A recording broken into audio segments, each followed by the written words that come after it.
Honoring and remembering a life dedicated to acts of service. That's what local leaders say the Dr. Martin Luther King Jr. Day holiday means to them. KMR Local 4's Jason Britch has more on the impact and legacy the civil rights leader has had in our area.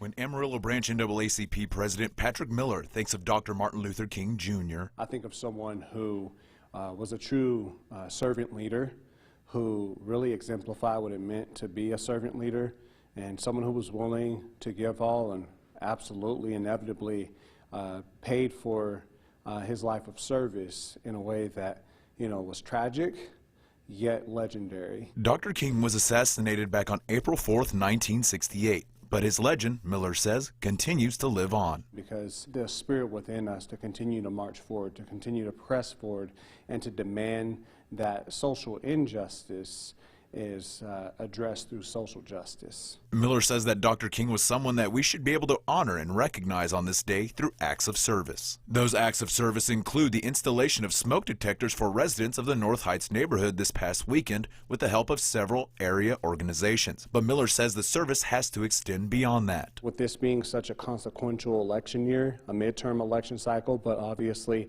Texas statewide races like the governor's race are on the ballot, it's important for us to ensure that we provide citizens with the opportunity to register to vote. As well as working alongside other area organizations like the North Heights Advisory Association, Amarillo Hispanic Chamber of Commerce, among others, to achieve a common goal. Try to ensure that we are marching forward together. There are various organizations, some that I may not have mentioned, that exist, that do the work that needs to be done for social justice to be achieved and for the American dream to be a reality for us all. In Amarillo, Jason Britch, KMR Local 4 News.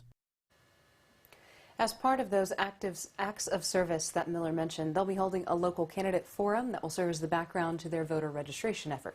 That forum will take place on January 29th at the Amarillo College West campus there in the auditorium.